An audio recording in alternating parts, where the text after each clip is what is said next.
देना उसको। दास के एक एक वचन को ऐसे समझ लेना जैसे परमात्मा का ज्ञान है, परमात्मा की दी हुई वाणी है, उसी का ज्ञान है। तो भगवान का दिया हुआ ज्ञान झूठा नहीं हो सकता।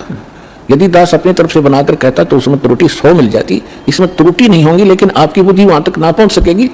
वो आपका अभी अनुभव की त्रुटि रहेगी, और अनुभव में आपको सत्संग का अभाव रहा होगा।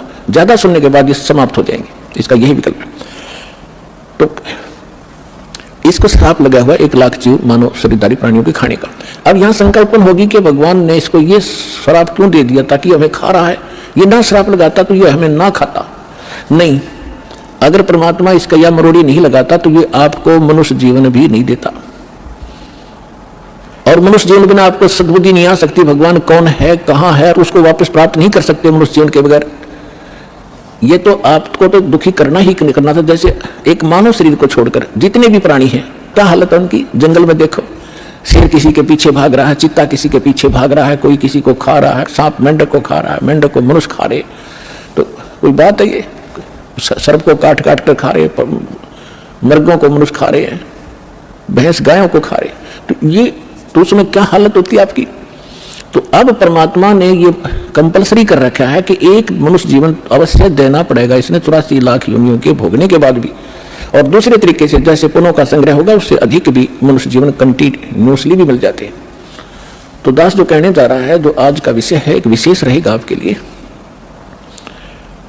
और परमात्मा पाने के लिए आपके लिए एक विशेष प्रेरणा बनेगी, और सत्यता भी एक अत्यधिक सामने आएगी। वैसे तो आ ही रही है। तो जब हम यहाँ आ गए, हमारा बुरा हाल हुआ, कोई गधा बना, कोई कुत्ता, कोई सुअर, और फिर तपस्या के ऊपर जो हमें जलाया जाता है, वहाँ कैसे जलाया जाता है। ये अंदर एक सूक्ष्म शरीर है, स्थूल शरीर ये ऊपर है। इसके माध्यम से हम जो भी आहार करते हैं, आप देखो महापुरुषों ने कितना ज्ञान दिया है कि शराब मत पियो, मांस मत खाओ, सुल्फा भांग भुक्की मत खाओ, बुराई मत करो। तो हमने सबसे पहले बकवाद बनाई, हुक्का बनाया, बीड़ी बनाई, शराब काट ली, और सारे ये शुरू कर दिए, सिगरेट ला कर दो, मारे सट्टे। ये क्या बकवाद है? ये पीने और खाने की वस्तु है। लेकिन इसने अपना आहार तैयार करवाना आपके माध्यम से। जितनी भी अश्लील पिक्चरें आप देखते हो, अश्लील कर्म करते हो, गंदी सोच रखते हो, वैसा ही मन के अंदर एक विशेष डिपोजिट होता है उसका।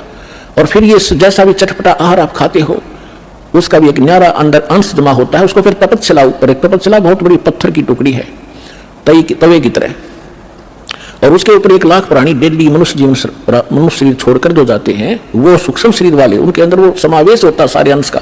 और वहां इतनी गर्म है वो, उसका फारेनहाइट भी नहीं बता सकते कितना है। उस पर पटक दिए जाते हैं, जैसे खील चटक टटक होया करती हैं चावलों से बनाते समय, ऐसे प्राणी चटक मटक होते हैं। वहां पर मरते नहीं, ऐसी दुर्गति हो जाती है। तब उसके अंदर से वो गंध निकलता है, और फिर उनको वहां से फेंक देता है ऑटोमेटिकली सब जीवों को। वो वापस आते हुए कुछ होश में आते हैं, तब उस समय वो धर्मराज के दरबार में पड़े दिखाई देते हैं। फिर वो खड़े होते हैं, उनको लाइन बनवा दी जाती है कि अपने संस्कार, अपने कर्म आधार से अपनी इजाजत लो और चलो नेक्स्ट लाइफ के अंदर।